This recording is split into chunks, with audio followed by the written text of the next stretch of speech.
Hey everybody, I'm Joel Greene and welcome to Curiosity Quest, the show that explores what you, the viewer, are curious about. Now today our quest letter came to us from Pedro from Montebello.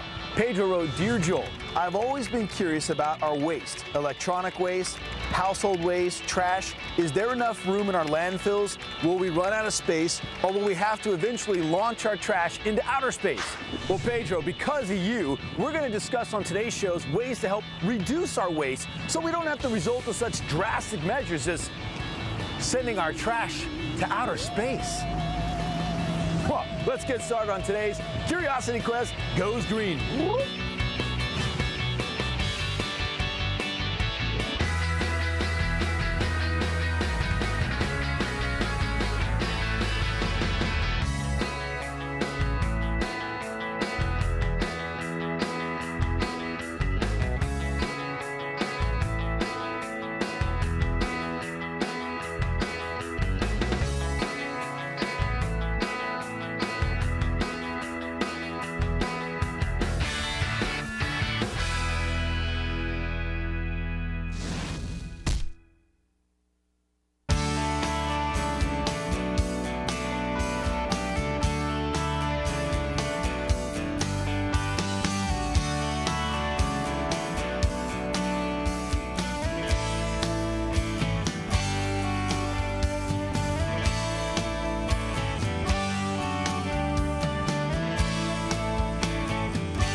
I'm here with Anna, who's a specialist in the recycling business. Hi. So Anna, tell us, let's answer Pedro's question.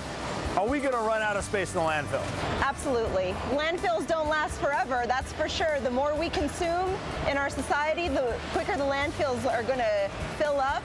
And it's just a matter of time, and it depends on your location. So certain areas may be, a few years out, and other areas may be 20 years out. That's correct. But it's space. Exactly, and not every landfill is the same size, so you have to take into consideration, you may live near a very small landfill, and so your area is going to have to come up with different ideas on where to put all of your trash.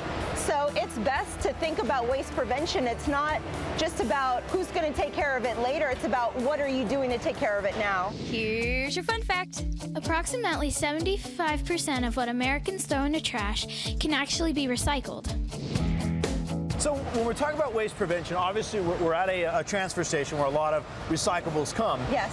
What are some of the things that we as residents should be aware of and should be doing to help prevent waste? Well, I think the first thing is to think about your life. Think about your spending habits. Take a look at your home. Make it a family meeting time where everyone sits down and considers, what are we purchasing? What are we getting rid of? Do we think twice about purchasing in bulk or individual packaging? Those small decisions can make a big impact in your overall waste stream that comes out of your home. It's so easy to say that, but like these boxes that are surrounding us right now, these are refrigerator boxes, washer and dryer boxes. Right. And these are like necessities in most of our homes. Right. And yet, this is the result of it. It's a waste product, or is it a waste product? Well, I would call this a transitional product because this is something that can actually become something else. It can be reincarnated into another product. Not every product in the market, not every material in the market right now can do that. So it's important to educate yourself, educate your family, educate your neighbors about what can be recycled and what is just ultimately going to be landfilled. It was not designed for reuse. Okay. And those are the materials in your household that you really want to stay away from, are the materials that are not designed for reuse. Don't throw used toys and books in the trash. Donate them to charity. All right, Anna, let's clarify it right here. Okay. Are there 3 R's or 4 R's? There's 4 R's actually. Rethink, reduce, reuse, and then recycle. Okay, so you want to try to follow that in your home. First, you got to rethink what your waste stream is. What are you bringing in your home? What are you sending out of your home into your trash container, your recycling container, your green waste container? Rethink that whole process so that you can reduce the waste in your house. So once you rethink the process of how you purchase and what you discard, you really want to make an effort to actually reduce. Think of, creative ways that you can reduce the waste in your home. And then after that, once you figured out, okay, you know what, this stuff really is going to have to go either in a trash can or in a recycling can or in a green waste container, you want to think, how can this be reused? Its life is not done. Yeah. Can we take it to a donation center? Can we donate it to a local school, a library? Can the kids reuse it? Can you reuse it? Try to be a little bit creative about what can be reused or repaired. And then finally, the end of the cycle is to recycle it. Put it in your recycling container, and then it gets sent off through your hauler, and it goes through a reincarnation process and comes back on the shelf as something else. But that is the last resort. I see commercials now, and I mean, we've done lots of shows too on recycling, and it's not the beginning of it at all. It's Right. it's like the fourth step. Exactly. Now there's a shift to waste reduction. The focus is not so much on recycling, because here in California, every city is required to recycle at least 50% of its total waste. Wow. That went into effect in 1989. Yeah. It's a bill called AB 939, and every city, no matter what, in California is required to meet a 50% diversion rate for their recycling. So most cities have accomplished this 50% reduce rate. We're done great. We've all recycled. We're done. Not so much. Not so much, no. Okay. Because really the goal is 100% zero waste. That is the goal. What do you love about our planet? I love that our planet sustains all life and beings that inhabit the Earth. I love that it has fresh, fertile soil so we can all plant our food and crops. Well, I love nature, and I love how you can just take a walk in the park and look at the beautiful trees and smell the flowers and just be in nature every day. Can we talk some specifics on what you should be recycling? That is a good question. Now, just to touch on plastics, there are 7 types of plastics, okay? Wow. Some are easier recycled than others, okay? And you're really going to want to check with your recycling coordinator as to how many numbers your city recycles. If you're uncertain about what exactly to the T is recyclable, if you're looking at very specific products in your home as you're in the rethinking process and Yes. you're trying to consider, is this viable product? Is this recyclable? Can I reuse this? What should I be purchasing in the future? Check for the chasing arrows, look for the number inside, contact your recycling coordinator, and you can go on Lara's website, the Los Angeles Regional Agency, at www.laregionalagency.com. Use stainless steel water bottles instead of plastic water bottles. So we've got the plastics, so understand plastics now, check with your city, and then aluminum cans. Aluminum cans, so there's 2 options with your aluminum and with your plastic bottles, okay?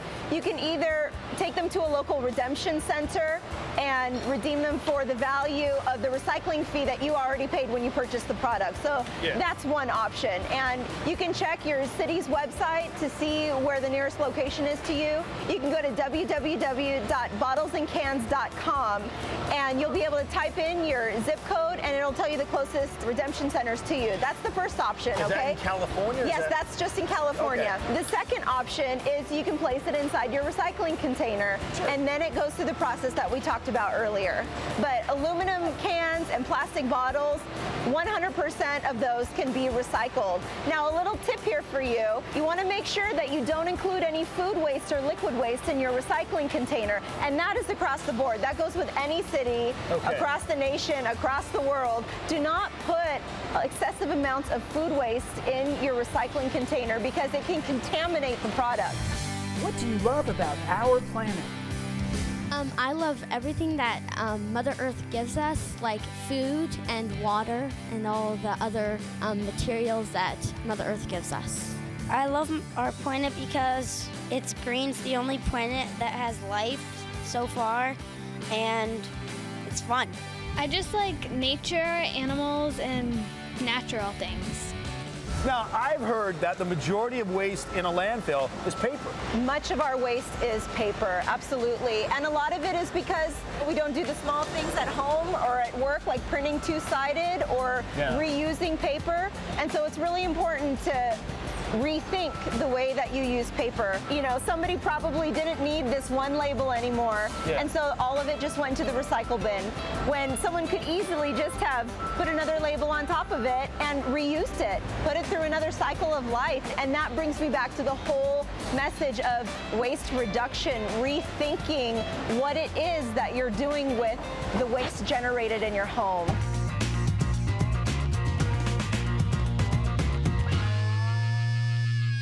Hi, my name's Jonathan. And my name's Bobby. And so many people throw away their plastic grocery bags that me and my partner decided to iron a couple together, then duct tape them together, then you get a reusable plastic bag. Hi, I'm Carly Maloney, and instead of throwing away my milk cartons, I made them into little boxes for holding snacks, jewelry, anything you want to put in them, and they're just a good example for reuse. Now I see the river of milk jugs. The river of milk jugs. Look at this. You know, milk jugs are very easily recyclable. Actually, there are many companies that create new products with plastic milk jugs, including making storm drain covers, screens for trash that prevent trash from going into the storm drain. People use milk jugs so that they can provide a sustainable product for another use. It's really encouraging. Glass, obviously, glass is 100% recyclable. 100% recyclable, no matter what. There is nothing that will prevent glass from not being recycled. It can always be recycled. All right, what about metals? Okay, well, metals such as bimetal, aluminum, the cat and dog food cans, all of those materials, you can make aluminum bats. They make clothing out of it. It's pretty amazing what they can do with some of these recycled materials. I've seen purses and handbags made out of the toppers of aluminum cans. So we all have to take personal responsibility for the waste that's coming into our home and the waste that's leaving our home. So no more are the days of it's somebody else's problem. There's always going to be a landfill to throw it into. Those days are gone. We have to continually think about what can I do to be the difference I want to see in the world. Here's your fun fact. 1 ton of paper made entirely from recycled scrap saves 7,000 gallons of water, 3 cubic yards of landfill space, and 17 trees.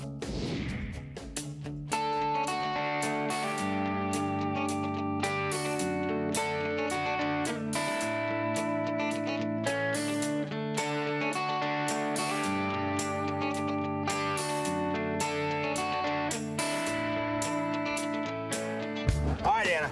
So we made our way to a roundup. Yes, we did. What's a roundup? Okay, roundup is something sponsored by LA County Department of Public Works. What they do is like an old-fashioned lasso. They want to round up all the hazardous waste there is in this community. Household hazardous waste. Give us a definition, if you would.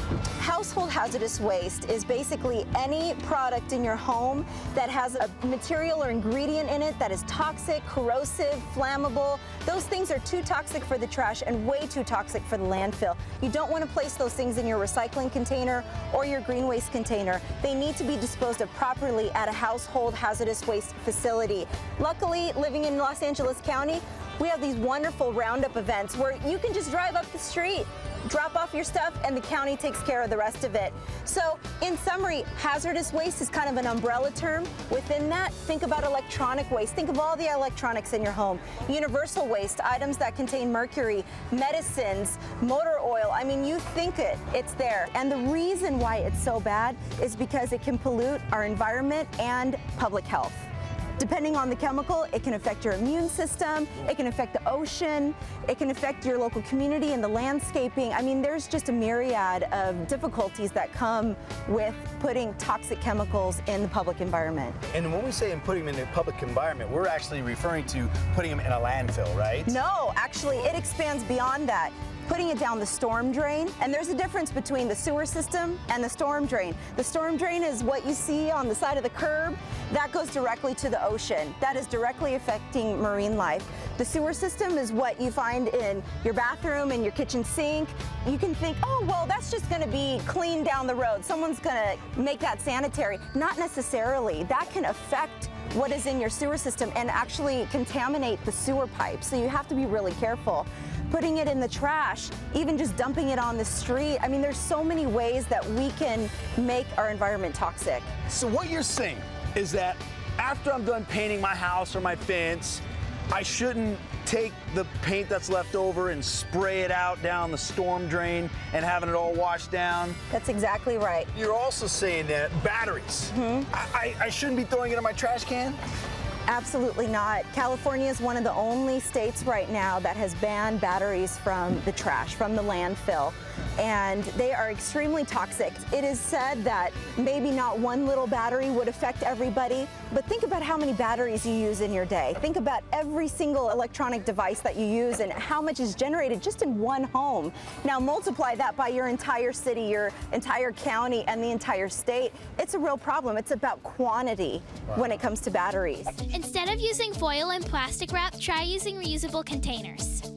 Well, here's a good question to ask yourself, and for everyone at home, how many of those batteries are rechargeable, reusable batteries? And so choosing to purchase reusable or rechargeable batteries is really, if you have to use a battery, that's the way to go. And that brings me to two phrases, cradle to cradle or cradle to grave, which I think is really important when it comes to hazardous waste.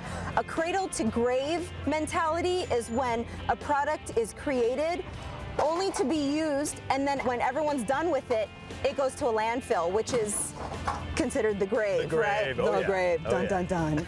But when you do a cradle-to-cradle methodology, when you're creating your products, you're creating something with materials that already have a market. They already have an industry that they could easily be transitioned into recycling and being put back on the shelf again as another piece. An example would be? An example would be televisions, right? Yeah. Televisions are not just made of toxic materials, they also have plastic, glass, metal that can be easily recycled. So what they do is they take the televisions and they disassemble them, and they take the products that can be utilized for other purposes, and so those products can be reused. But you said it earlier, which I found fascinating. You have to have a plan. Yes. You have to have a plan for purchasing and a plan for disposing. And that's a great idea. I don't have that plan yet. The state has established a plan. They've required local communities in California to have a plan, and our job as advocates for local communities is to help our residents have a plan. And this is part of why we're filming today, is so that we can give people the resources they need to make those decisions, because bottom line, I don't think anybody wants to fill up a landfill. What do you love about our planet? I just like nature, animals, and natural things. I love that we have so many beautiful animals and plants here with us and to watch and see every day. I love that there's all different kinds of plants and animals that live on the planet, and that there's life here so we can live happily. And within the roundup, household hazardous waste is what it looks like here. Absolutely. We're a couple hours into our event right now, and it looks like we've got a massive container filled with over-the-counter medicines, prescription medicines. That's one of the best things about the hazardous waste roundup, is even medicines are allowed. I mean, bring it all, because you cannot put those down the drain any longer. The old rules, they're out the door. You have to bring them to a hazardous waste roundup or facility to dispose of them properly. See weed killer in there and a couple other things in there. Absolutely. There's lots of salt. Over here in this blue container, we have a few chemicals, corrosives, you name it. We have different cleaners that you'd find under the sink. I mean, just basic everyday stuff needs to come here. It can't go in the trash or in the landfill. And I don't want to get too close to it here. Yeah, definitely. And of course, paint. Over here, tons of paint-related thinners over here in this container. Help keep our planet clean by starting recycling clubs with your classmates. Anna, because of the responsible community here, we're able to take all this household hazardous waste, load it in these big trucks, and send it to where? Not to oblivion and not to a landfill, that's for sure.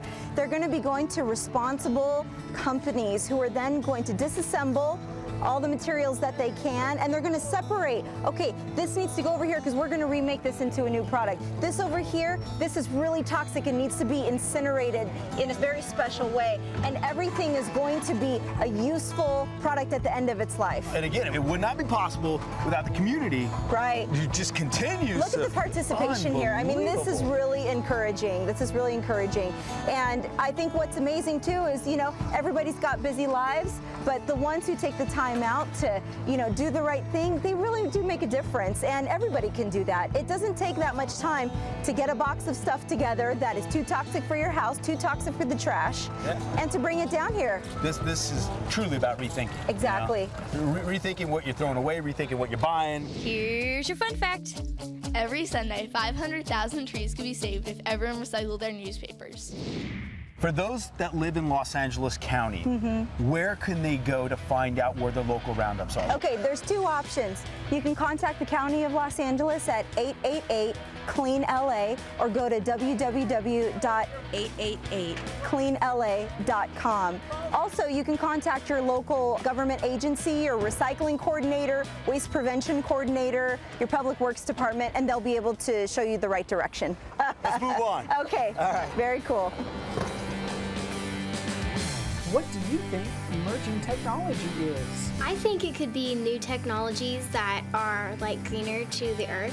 So like we could use things that don't pollute the planet. I think it's a new and improved green technology that's helping people today.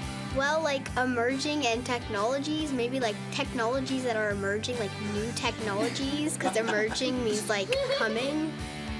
I like it. Yes. Like it. Yes. Yes. Yes. Yes.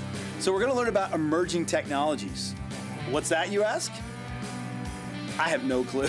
What is it? I don't know. Yeah, all right, so we're about to learn from our experts, Kobe and Toby. Hi, I'm Kobe. I'm with the Los Angeles County Department of Public Works. And I'm Toby, and I'm also with Public Works. And today we're going to talk to you guys about emerging technologies.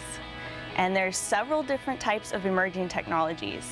There's biological technologies, and they use microorganisms to eat the trash. There's thermal technologies that use heat to basically cook the trash and take those gases and use them for other uses. And then there's also types of technologies that use chemical and mechanical processes to break down the trash into things that we can use. There's a lot of these different emerging technologies all across the world, in Japan and in Europe, but there's no emerging technology facilities here in the United States.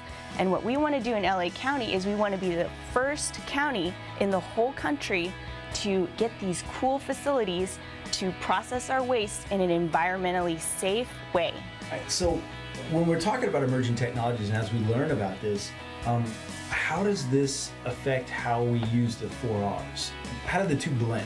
I think that's a great question, Joel. And actually, we kind of look at it like 5 R's, that after we reduce, reuse, recycle, rethink, there's also the recover aspect of it. And that's all that leftover material that no matter what we do, if we can't recycle it, that material would most likely go to a landfill.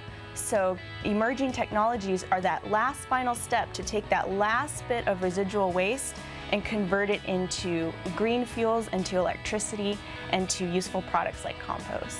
It is so important to recycle because recycling is the most effective way to get those materials and turn it back into the same material.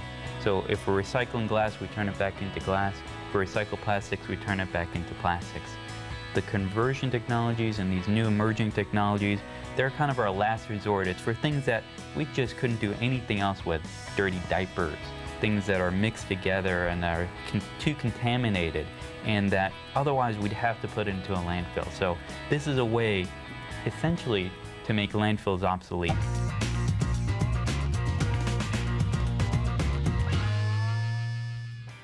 Hi, my name's Isabel Gray, and I made a reusable shopping bag out of an old Grand View t-shirt.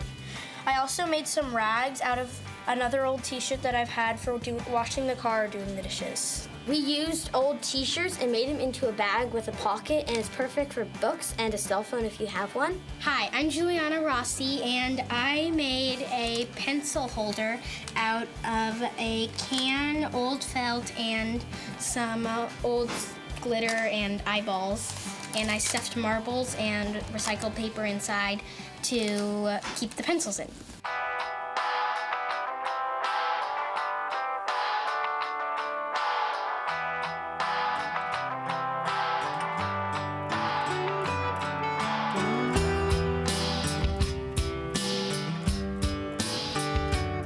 So Anna, quick review. We've learned about what we should be putting in our blue bin. Exactly. Right? Our 4 main recycling things, which are... We have our plastics, aluminum bimetal, glass, and paper. And there are a lot more than that. We're not saying that that's it. But those are your 4 main categories that any city you live in, you're going to be putting those 4 things in the recycling container. Anything that's specific or you're not really sure, it has multiple components, check with your local recycling coordinator. Okay.